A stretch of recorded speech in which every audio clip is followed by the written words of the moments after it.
What's going on, everybody? Master Taint here with another war recap for you from Semper Invicta. You may or may not have noticed it has been a little while since I've done a recap. I've just been really busy, real life, vacations, summer, all that kind of stuff. Plus, I haven't been warring lately, so I haven't really been paying attention to the wars and everything too much. I've been focusing on farming up my Town Hall 10. You can see I've been doing quite a bit of work. I have 72 zap walls made already. I haven't built any of the new defenses yet. I am going the 9.5 route, but I have built all the new traps, and I've upgraded all my traps to max level. It did increase my war weight by a little bit, but not too much. You can also see I've got all my camps upgraded here. I've been working on heroes a little bit. As far as the rest of my lab goes, you can see I've really only been working on my free spell. Everything else is still basically Town Hall 9 level, except my Archqueen's at 35, and Barbarian King is going to 31 right now. You also may or may not have heard we merged with another clan. Yes, we merged with God of War. They are another, or they were another EWCA clan. We were warring with about 20 people. They were also warring with about 20 people, so we decided to merge and form a super clan, and it has been going great. I haven't actually had any wars with any of the new guys yet because I've just been, like I said, just been busy with real life. But as you can see here, we've won every single war since the war against Debo's army.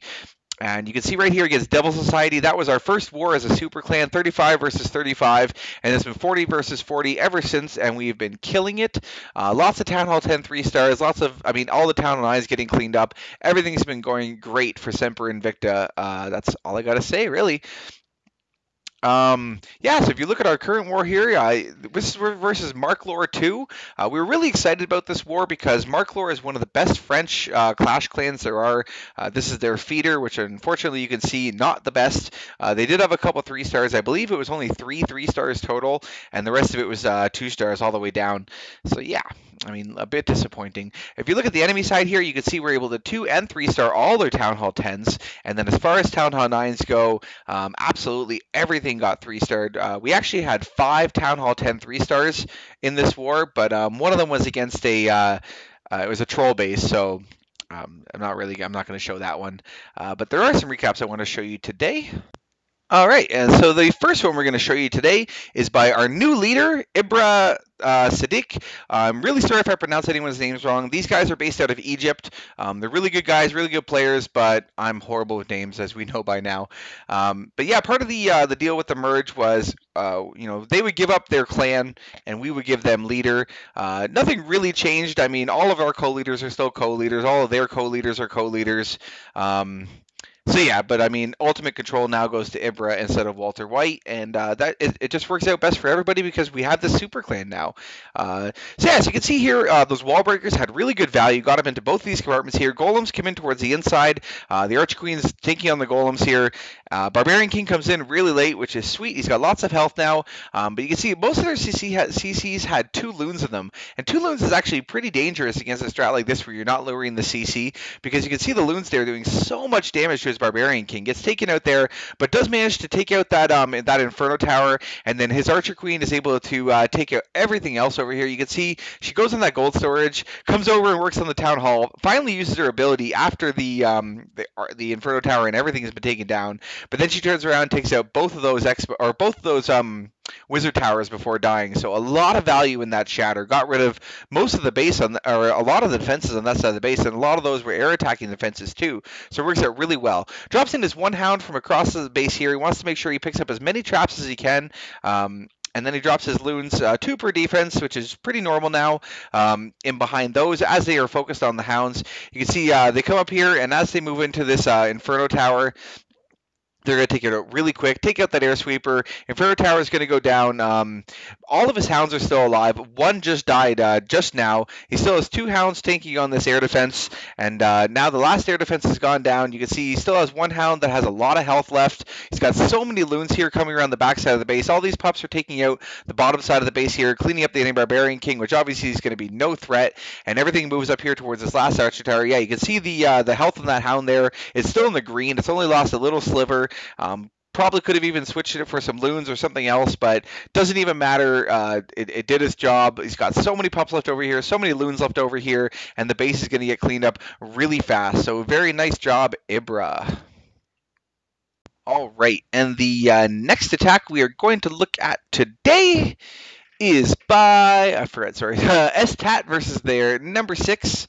Yeah, it's not even just their guys who can 3-star. Our old guys can 3-star too. It's crazy, Bills. 10 out of 10 3-stars everywhere. But yeah, he drops in his golems, the left side of the base here, a couple wizards in behind. Another one comes in at the top left of the base here with more wizards in behind that. He gets this big funnel cleared out. Unfortunately, his one golem kind of gets stuck on this empty compartment here. Well, I guess it's not so empty. Does have that wizard tower in, but doesn't move in towards the inside as fast as he would like it to. And even when this archer queen or the wizard tower finally goes down, it finally moves towards the inside here. But the CC's already been pulled out. Again, 2 loons in the CC. You can see it does a lot of damage to his barbarian king again here. But does manage to get the enemy archer queen taken out, or almost taken out. Luckily, his archer queen, being level 40, is able to clean up the rest of this. If it wasn't level 40, it wouldn't be able to. Takes out the Tesla, turns around, takes out that Inferno Tower, comes in again, takes out the Archer Queen, and then begins working on the Town Hall. But it's going to die because it's got an Expo and a cannon on it. It drops in his Hound really quick because he sees the Expo is focused on the Archer Queen, but the Archer Queen died too fast. For it to make too much of a difference here. As the hounds travel across the base, he drops in 2 loons per defensive behind. Like we said, that's pretty normal now. It's going to move everything towards the inside here. Drops a rage spell down over this Expo and all the other defenses there just to get them taken out sooner, get everything moving down towards the inside here, make sure he gets some of those hounds to pop. Free spell goes down. He tried to get a little bit greedy, get the Inferno Tower and the air defense, but it didn't quite work out. But he did get the Inferno Tower, and that's the most important thing. Yeah. And now most of his loons have gone out here. You see there's 1 hound left over, or 1 hound still taking on this last air defense as all these loons move in towards it, which is really awesome. It's going to sit there and take a huge beating for a long amount of time. Just as soon as the loons get there, it bursts, and then there's so many pups for cleanup now. All that's really left is this Tesla and this Archer Tower, which actually could do a lot of damage, but because they are a single target, they're not going to do too much here. He's got lots of pups around the top of the base, all the ones in the middle here focused on the Town Hall, and the base is going to get cleaned up really fast. So very nice job, STAT. All right, and another Town Hall 10 3-star to show you is by Battleway versus their number 7. Pretty bad walls, but generally, I mean, this is it? Yeah, it looks near max Town Hall 10. It's got a couple cannons and archer towers that aren't max level, but yeah, Inferno Towers, Expos, everything like that are all max level. Air defenses especially, and the Wizard Towers. So his drops in everything here on the left side of the base, 2 golems and his archer queen. You can see again, like in STAT's attack, the golem here gets stuck on this one compartment, which actually has no defenses in it right now. So the golem AI should update it so it goes in towards that top compartment there. But right now it's probably focused on the Expo, which means it's going to try to just punch the walls forever. Finally, it sees that jump spell goes down and it moves towards the inside here. Bursts into golemites before it actually really does anything. It just tanks some defenses for a little while, but I guess the job got done. Lightning spell goes down here. This CC only happened to have 1 loon in it, so you can see it actually makes a little bit of his difference. His Barbarian King survives for a little bit longer than in the other attacks, but the Inferno Tower goes down. He gets this Expo down. He hasn't even used, or he did use the Archer Queen ability already. I'm sorry, I was thinking of a different attack. But the Archer Queen stays alive here. Look, everything right now is focused on the hounds and the loons. So this Archer Queen is actually able to do a lot of cleanup here. She gets rid of that Expo, and then takes out this the Town Hall in the middle. Not that that really would have made a big difference. I mean, the Town Hall is going to get cleaned up by the pups at the end anyway if it's a successful attack. But you know, her just being in there doing a lot of damage just makes everything go that much faster.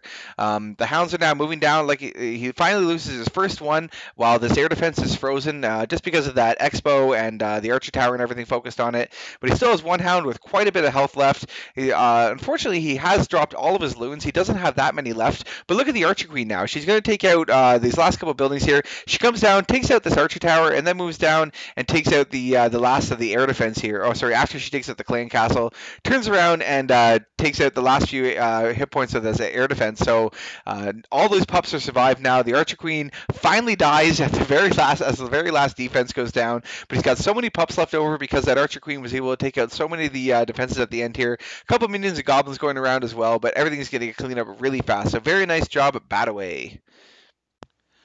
All right, and the last attack we're going to look at today is another Town Hall 10 3-star by Putt versus their number 8.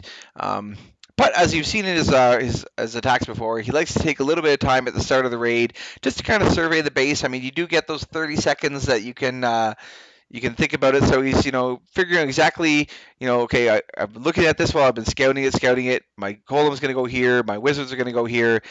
Just takes that final extra moment just to plan it all out again, and then drops everything in. So his wizards come in the bottom side of the base here with two golems and his archer queen. His main goal here, of course, is to take out the enemy Archer Queen, the Inferno Tower, air defense, everything he can, basically. He also wants to get the Air Sweeper down because it can actually mess up the air raids. Again, Golem focused on a compartment that he doesn't really want it to. He wants it to go in towards the inside here, so it's going to take tank more damage from everything, but unfortunately it's focused on that Archer Tower, so it's going to be up there for the rest of the raid. It's going to split into Golemites and die. Gets this enemy CC taken care of here. His Archer Queen takes out a bunch of the defenses, gets the Inferno Tower down. Right at the very last moment, it uses her ability. Of course, she's going to take on the enemy Archer Queen, this Expo, and then go on to the Dark Elixir storage and everything else before moving on to this Inferno Tower. So you can see he doesn't actually get the Inferno Tower taken out because of that Dark Elixir storage. The Archer Queen takes so much damage here, she's able to get 1 or 2 shots off and then dies. But look at the Golemite here. The Golemite is going to be the hero of this raid because these couple loons come over and they die to the traps and the Inferno Tower. But the one Golemite, he's able to sit there and he punches the Inferno Tower and he takes it out. That could have changed the raid completely. In fact, that would have changed the raid completely. This would not have been a 3-star, and most likely would have been a 1-star. You can see again, he's lost a lot of his loons at the top of the base here. There's 1 air defense left over, and he only has a couple loons here. So as they come over, the Archer Tower is going to get taken out. They path really horribly, so they go to the cannon and then go to the next cannon before they go to the air defense. So it's not going to be taken care of. All these pups he has in the middle here are going to work really lucky for him. This one wizard spawns all these traps, so all the pups kind of gather into one location and then go over, and they all focus on that air defense, which is really important. If they had gone to any of the other defenses there, I mean, there wasn't really anything else. That's probably where they would have gone. But if they had gone anywhere else, yeah, I mean, it could have changed completely. So he got lucky, but very nice job, Putt with the 3-star. All right, everybody. Well, there is another war recap for you. I hope you enjoyed it. This is Master Taint signing off, saying think smart, raid smart, and I will see you again next time. Bye-bye.